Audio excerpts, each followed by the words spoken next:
आप सबने ज़रूर अलादीन की मूवी देखी होगी या फिर उसका कार्टून देखा होगा। एंड अलादीन के पास एक मैजिकल लैम्प था जिसको वो रब करता था, उसमें से एक जीनी निकलता था एंड जो भी अलादीन की डिमांड्स थी जीनी उसको पूरा कर देता था। बट हम अलादीन जैसे लकी नहीं हैं। हमें अपनी डिमांड्स को पूरा करने के लिए काम करना पड़ता है, पैसे अर्न करने पड़ते हैं एंड उसके बाद हमारी डिमांड्स पूरी होती हैं। फॉर एग्ज़ाम्पल, अगर आप सबको पॉकेट मनी मिलती होगी तो पॉकेट मनी एक लिमिटेड अमाउंट में मिलती है। अगर अनलिमिटेड अमाउंट में पॉकेट मनी मिले, बहुत ज़्यादा मिले, तो आप वो सारी चीज़ें ख़रीद लोगे जिसकी आपको ज़रूरत है, जिसकी आपको डिमांड है, मतलब जो आपको चाहिए। लेकिन आपकी पॉकेट मनी एक लिमिटेड है, इसलिए आपको चूज़ करना पड़ता है कि कौन सी चीज़ आपको चाहिए, कौन सी चीज़ आपको सबसे ज़्यादा इम्पॉर्टेंट है अभी, तो वो आप चीज़ उस पॉकेट मनी में ख़रीदते हो। तो यही है इकोनॉमिक्स की सबसे basic problem of choice.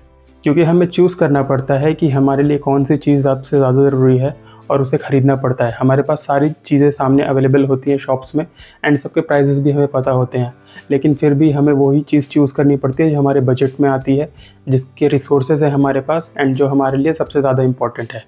And problem of choice क्यों होती है? बिकॉज जो भी रिसोर्सेज हैं अवेलेबल वो लिमिटेड हैं, उसकी स्कैरसिटी है, मतलब कि वो कम अमाउंट में है। जितनी डिमांड है दुनिया में उससे कम है वो।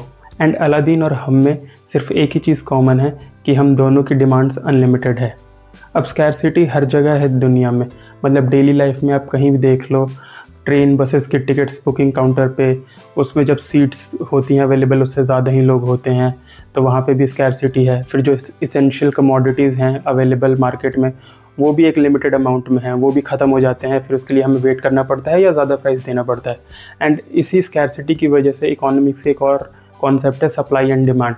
क्योंकि चीज़ें कम हैं, लिमिटेड अमाउंट में है, इसलिए उनकी सप्लाई कम है या फिर उनकी सप्लाई कंट्रोल की जाती है ताकि उसका प्राइस ज़्यादा हो एंड लोग उसके लिए ज़्यादा पैसे पे करें ख़रीदने के लिए।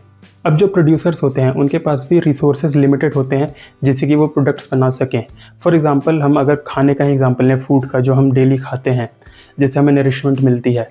अब जो किसान होता है उसके पास लिमिटेड अमाउंट में रिसोर्सेज होते हैं, चाहे वो लैंड हो, वाटर हो, फर्टिलाइज़र्स हो या लेबर हो, तो ये सब लिमिटेड क्वांटिटी में है एंड वो उन सारी रिसोर्सेज को यूज़ करके फूड क्रॉप्स की खेती करता है जो हमारे प्लेट्स में आते हैं और हम डेली खाते हैं।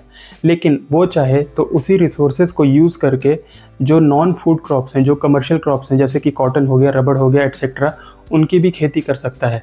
लेकिन अब उसके पास भी यही प्रॉब्लम आ जाती है कि वो भी चूज़ करता है कि कौन सी चीज़ को उसको खेती करनी है और कौन सी चीज़ की उसकी खेती नहीं करनी है। तो अब जो इकोनॉमिक्स की बेसिक प्रॉब्लम है, प्रॉब्लम ऑफ चॉइस, वो प्रोड्यूसर के सामने भी है कि उसको भी चूज़ करना है कि किस चीज़ की खेती करनी है, उसको किस चीज़ की खेती नहीं करनी है।